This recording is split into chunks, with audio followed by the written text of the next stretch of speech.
তো আমি সব্যসাচী রায় আবার আপনাদের সামনে যে বিভিন্ন রকম প্রবলেম সলভ করার জন্য আমি চেষ্টা করি এবং নিজের জীবনেও করি, এবং আপনারা যাতে আমার সেই জায়গা থেকে আমি যেভাবে করি সেটা শুনে যদি আপনারা করতে পারেন। আজকে আপনাদের সামনে আরেকটা জিনিস নিয়ে একটু ডিসকাস করব। সেটা হচ্ছে, আগে আমাদের মধ্যে একটা ছোটবেলায়, এটা আপনাদের ছিল কিনা আপনারা বলতে পারবেন, আমাদের ছোটবেলায় ছিল যে বাঙালি অ্যাকচুয়ালি ভাত খায়, আর যারা বাঙালি নয় অবাঙালি তারাই মেনলি গম বা আটা বা রুটি এটা বেশি খায়।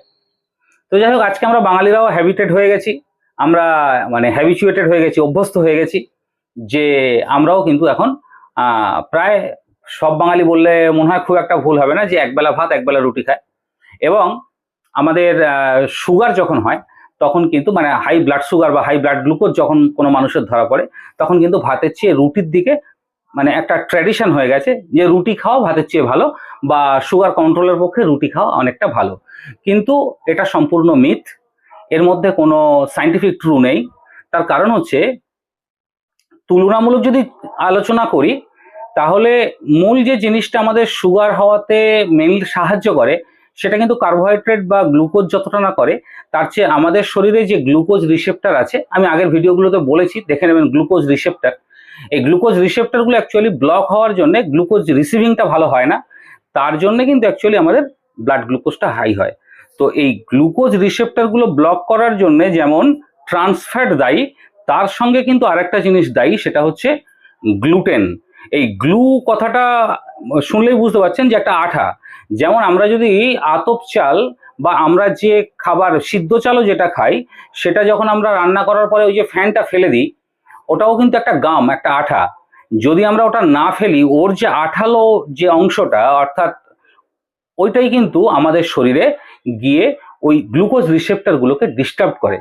তো তুলনামূলক সেই কারণে গমের চেয়ে ভাত অনেকটা ভালো। তার কারণ হচ্ছে সিদ্ধ চাল বিশেষ করে সেখানে আমাদের কাছে চাল হয়ে আসার আগে সেটা একবার সিদ্ধ হয়, এবং তারপরে আমরা সিদ্ধ করে একটা ওভারঅল জিনিসটাকে আমরা বাইরে ফেলে দিই, তাহলে ওর মধ্যে থেকে গ্লু জিনিসটা বেরিয়ে যায়। কিন্তু গমের মধ্যে সেই গ্লুটেনটা কিন্তু সম্পূর্ণ থেকে যায়। আগেকার দিনে গমটাকে 3 থেকে 4 দিন ভেজানো হতো, এবং তারপর সেই জলটাকে ফেলে দিয়ে সেটাকে শুকনো করে সেটাকে আটা বানানো হতো। কিন্তু এখন ডাইরেক্ট যেখানে চাষ হচ্ছে সেখান থেকেই সরাসরি মিলে চলে যাচ্ছে, এবং সেটার মধ্যে থেকে ডাইরেক্ট আটা তৈরি হচ্ছে। সুতরাং গমের যে গ্লুটেন, এই গ্লুটেনটা থাকার জন্য অ্যাকচুয়ালি যাদের একবার সুগার হয়ে গেছে, যাদের শরীরে এই অটোইমিউন একটা ডিজঅর্ডার তৈরি হয়ে গেছে, তাদের ক্ষেত্রে কিন্তু এই গ্লুটেনটা ক্ষতিকর হিসাবে কাজ করে। সুতরাং যাদের হাই ব্লাড সুগার আছে তারা যদি হুইট প্রোডাক্ট কনজিউম করতে থাকে তাহলে তাদের গ্লুকোজ লেভেল কখনোই কন্ট্রোলে আসে না এবং আসবেও না। তার কারণ কিন্তু এই গমের মধ্যে গ্লুটেন। সুতরাং এটা আমার কথা না, আপনারা প্র্যাকটিক্যালি যদি খেয়াল করেন তাহলে দেখতে পাবেন যে সুগার পেশেন্ট হাই ব্লাড সুগারের জন্য যখন ওষুধ দিয়ে হচ্ছে না, ইনসুলিন দেওয়া হচ্ছে, ভাত বন্ধ করে দেওয়া হয়েছে, দিনে 3বার রুটি খেতে বলা হয়েছে, তারপরেও সেই পেশেন্টের কিডনি প্রবলেম হয়ে যাচ্ছে, কিডনি খারাপ হয়ে যাচ্ছে, গ্লুকোমা হচ্ছে, লিভার ড্যামেজ হচ্ছে, পা ফুলছে, মুখ ফুলছে, এবং এরকম পেশেন্ট আমি দেখেওছি। সুতরাং আপনারাও নিশ্চয়ই যদি খেয়াল করেন বা লক্ষ্য রাখেন দেখবেন এরকম পেশেন্ট আছে। সুতরাং সারা জীবন মেডিসিন তার সঙ্গে ইনসুলিন চালিয়ে যাওয়ার পরেও আমাদের কিন্তু সুগার আলটিমেটলি শেষ বয়সে গিয়ে কন্ট্রোল হয় না 3বার রুটি খাওয়ার পরেও। সুতরাং এখন যদি এটাকে আমরা না ভাবি তাহলে তো আমাদের সমূহ বিপদ সম্মুখে অবশ্যই আছে। তো যতটুকু আমি দেখেছি এবং আমার অ্যাডভাইসে যারা ভালো আছেন, তো তারা কিন্তু ব্লাড সুগার বা হাই ব্লাড গ্লুকোজ যাদের আছে তারা কিন্তু এই গম থেকে দূরে চলে যান।